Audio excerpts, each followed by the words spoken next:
Hello guys, this is Monica and welcome back again to my channel. So, for today's episode, ipapakita ko sa inyo kung anong ginagamit kong vlogging camera.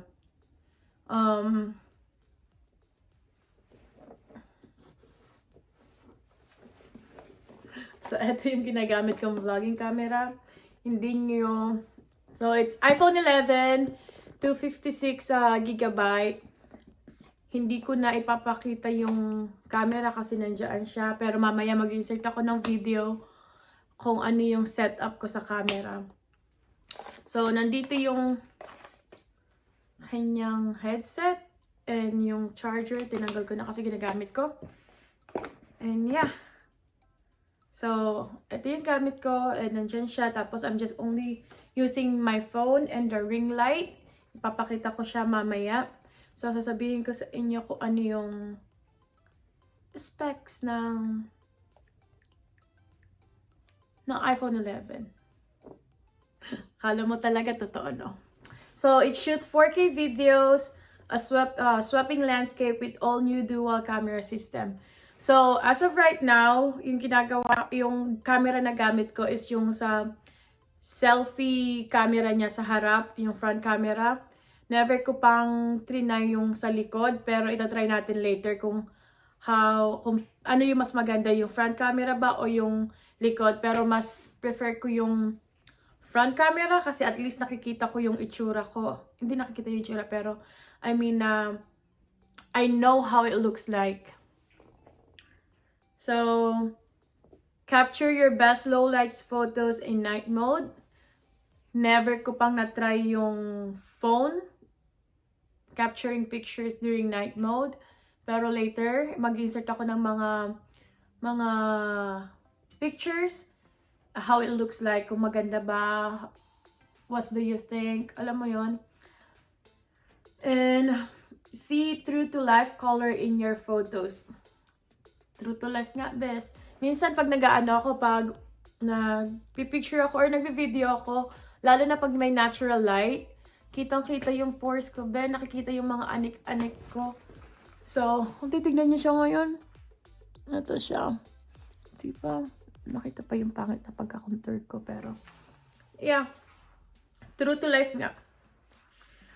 And it's 6.1-inch liquid retina display.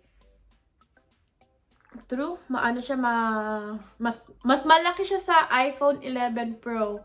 Kung meron kayo yung iPhone 11 Pro, mas malaki siya ng konti. Pero mas malaki yung Pro Max. Nagigets mo siya? So, iPhone 11 Pro, iPhone 11, tapos iPhone 11 Pro Max. And, yeah.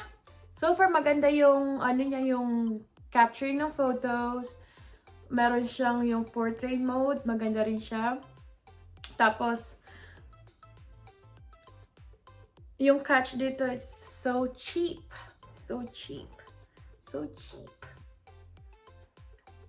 And yung price range niya, hindi siya, mas mura siya, hindi siya mura, pero mas cheaper siya kung mga kung iPhone user kayo, mas cheaper siya sa regular na iPhone Pro, 11 Pro. Mas cheap nga siya dun sa iPhone 10X, yung iPhone XR, mas cheap siya kaysa doon. So, yung binili ko is yung iPhone 11 256GB. Yung price range niya o yung price range niya sa Apple is nasa 800 yata siya. Hindi ko makita. Alam ko nasa 8 siya eh.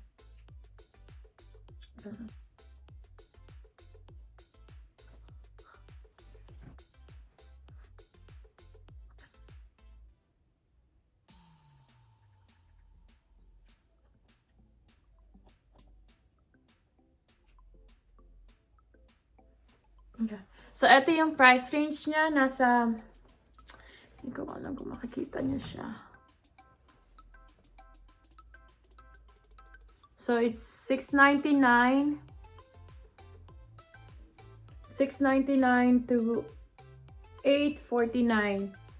Yung pinakamababang gigabyte nasa $699, tapos yung pinakamalaki niya which is $256. Yung 11 Pro and 11 Pro Max nasa 500 gigabytes yung pinakamataas nila, pero yung 11 nasa ano lang siya, nasa 256 lang. So yan yung pinaka malaki niya nga. And ipapakita ko sa inyo kung paano yung setup ko. So, yan yung setup ko. Ayan yung iPhone ko. Kikita niyo yan yung iPhone ko. And yan yung ring light ko. Yung ring light ko, nabili ko lang yan sa Amazon. I think it's UB size. Di ko lang matandaan, pero ilalagay ko mamaya dito sa baba kung ano yung saan ko siya nabili. And I think it's less than $50 for sure. Yun yung alam ko, yun yung natatanda akong presyo niya. So, yung ring light, mayroon siyang 3 options ng light. Nakakal, no? Pakita ko. Wait. So, yan. Yung first. Pangalawa. And pangatlo. I always use this one. So, yan nga. Guess that's it. So, here's the clip ng back camera. So, what do you think, guys? Mas prefer nyo ba yung front o yung back? Yung maganda lang dito kasi you have connection sa camera. Yung parang doon ka nakatingin sa lens mismo, makikita mo yung parang ka nakipag-usap sa tao. Parang nakipag eye to eye ka sa tao kasi meron siyang dalawang lens tapos yung flash niya nandoon. So, parang, hello, hi. Yun nga. Pero mas prefer ko yung front camera kasi at least nakikita ko yung sarili ko, kung ano yung itsura ko. Alam mo yun. So, yeah. I guess that's it.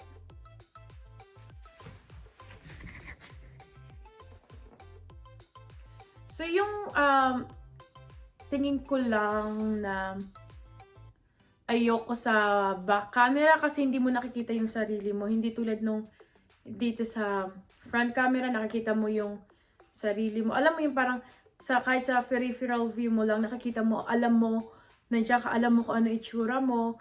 So, sa likod, hindi mo nakikita yun eh. Pero you have connections. Kasi dito, hindi ko alam. Minsan ang awkward kasi minsan nakatingin ako doon sa screen. Hindi ko naman malaya na doon pala ako nakatingin. Instead na dito ako sa lens nakatingin. Alam mo yun? So, yun nga. Ito yung ginagamit ko. So, I'm only using my phone. And this new, yung ring light ko from Newbie Zeiss. At yun yung pangalan ng company ko. Saan ko ito nabili. So, if you have any question, comment, or kung ano man yung gusto nyong ipagawa sa akin. Huwag lang yung tala. Kasi hindi ako marunong sumayaw. So, yeah. Just don't forget to hit subscribe, like, comment, and hit the notification down below for new upcoming videos. Thank you. Bye.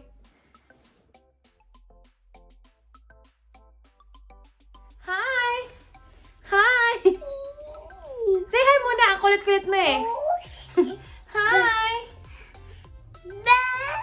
Hi, this is Dane and this is my vlog! Yay! Happy birthday! Dali, my head. Head, shoulders, knees and toes, knees and toes.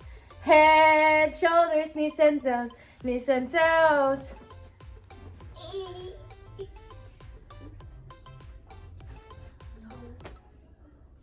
Pagod na akong bes. Ayoko na mag-vlog. Hello, guys! Oh my God. This is Nathaniel Dane! And we're here for another vlog. Say it, dali.